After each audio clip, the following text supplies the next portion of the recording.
over the course of just even a small few years, you're missing out on potentially tens of thousands of dollars. And I'm not talking about in the future, like further down the line. I'm talking about right now. I'm saying you're missing out on real, current, tangible, spendable, touchable income. I think everybody can agree that making more money is a good thing. But it's pretty easy to feel lost as we look at our income from month to month and begin to feel like what we make isn't really enough for us to continue to get by. You've seen the title of the video. If you're looking for some sort of money hack, some sort of secret side hustle to make you $10,000 within 2 or 3 months, then I'm sorry, you've come to the wrong place. What I can offer you, however, are a set of tips, strategies, or even principles that you can apply practically for you to see multiple steady but significant increases in your income over a longer period of time. And if you do these things diligently, then you should most likely see some amount of success. I will say though, please keep in mind that not anything is completely guaranteed, and economic conditions can make certain things more or less difficult. That being said, there are a lot of different strategies to increase your income that we could discuss, but I will just be going over 3 of them. I recommend listening to all of them because, obviously I think they're all helpful, otherwise I wouldn't have made the video.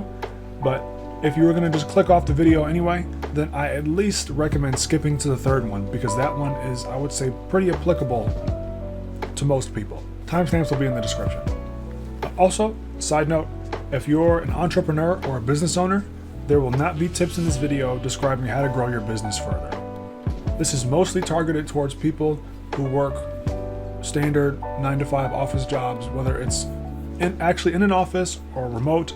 You are a W-2 employee, you work off of a salary. This is for you guys. So without further ado, my name is Cisco, financial advisor, and I'm here to help you get into your money mentality. So tip number 1 is to like and subscribe. Oh, wrong notes. Step number 1 is to negotiate a raise or promotion or leave.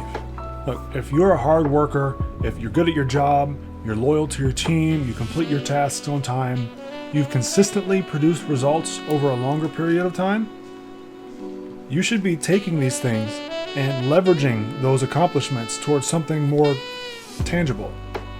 The thing is, performance ain't free, and neither should it come cheap. You deserve to be both acknowledged and compensated for high levels of performance or loyalty. You're a reliable worker, you can be counted on to be both present and productive. Well, don't let anybody pay you in pizza parties or picture frames on a wall. Make note of all of these good qualities about you, these accomplishments, these skills that you have and that you accumulate as you continue to work, so that way you can negotiate raises on an annual basis, or even more frequently depending on the nature of your job and the level of your performance. If your workplace benefits more from the fruits of your labor than you do, we call that charity. And nobody gets compensated for that. Nor are they recognized for it, or at least very rarely are they recognized for it. So unless you're working some kind of volunteer job, then go ahead and fight for that higher compensation. But if it's very difficult for your place of work to recognize and reward all of your accomplishments, your higher level of productivity and performance, then you may want to consider looking elsewhere. The solution might honestly be to leave. The truth is that not everybody is exemplary. Not everybody is hardworking, competent, loyal. And the thing is that every place, especially places of work, they are looking for people. They are starved for people who fit that description. And they will pay a pretty penny to be able to take those people and bring them aboard to work with them for their own benefit. And if your current job won't, then I guarantee you somebody else will. See, one of the sad realities is that less than half of all workers ask for a salary increase. And of the workers that do get raises, more than 60% of them didn't ask for them. I know it sounds nice getting a raise without asking for it, but it means that either one of two things are happening. That means either people are going years, or maybe even their entire career without ever getting a raise, or the ones that are getting raises more than likely aren't receiving them as frequently as they probably should. So if you're not switching jobs to get a higher salary and you're not asking for raises, then over the course of just even a small few years, you're missing out on potentially tens of thousands of dollars. And I'm not talking about in the future, like further down the line. I'm talking about right now. I'm saying you're missing out on real, current, tangible, spendable, touchable income. Immediate income. So our second tip sounds relatively simple, but it actually is a lot more impactful than you think. Move. Yes, move. I'm talking about where you live, your primary residence. Now, no, this doesn't necessarily increase your yearly salary. However, it can increase your disposable income. I also know that, moving isn't necessarily something everybody wants to do. And depending on your situation, it isn't like you can just pack your bags up and be like, all right, I'll move tomorrow. But despite the number of complications that could be involved with this, one of the realities is that a lot of people sacrifice a great portion of their income living someplace they can't comfortably afford. And this applies to young people especially. See, a lot of the most attractive places to live, especially for young people, are also the most expensive. Cities and other similar communities that have very active nightlives, that have a lot of attractions, tend to have significantly higher costs of living. And generally speaking, the younger you are, the less established in your career you are, the lower your income is going to be. So your dream of living in LA or NYC, well, it might need to wait until you are a bit more established in your career. Of course, this doesn't just apply to young people. This can apply to anybody. Young people just so happen to be the most commonly affected demographic by this particular issue.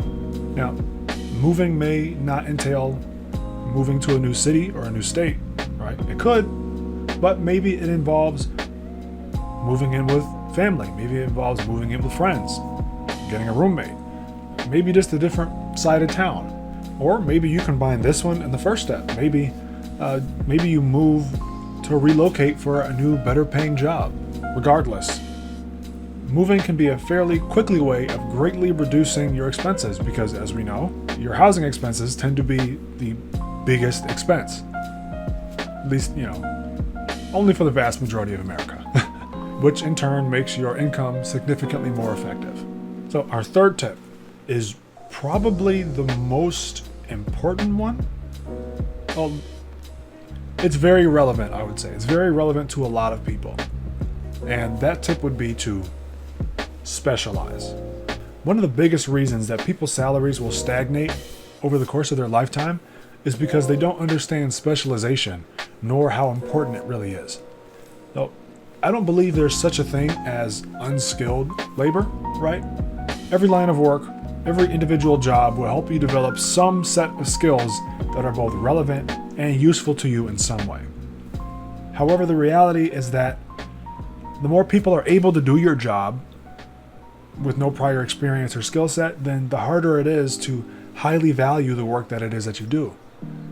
Fast food jobs are commonly dunked on or spoken poorly of, and while looking down on people who work those positions is tasteless and inappropriate by all measures, it is true that these positions are not highly sought after by employees, nor are the workers highly sought after by their employers.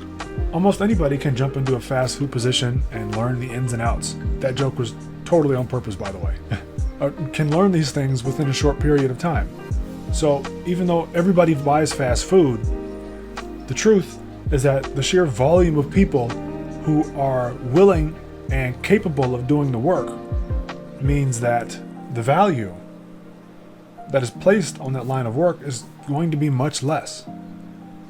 Now, I'm not here to justify the wages of fast food workers being low.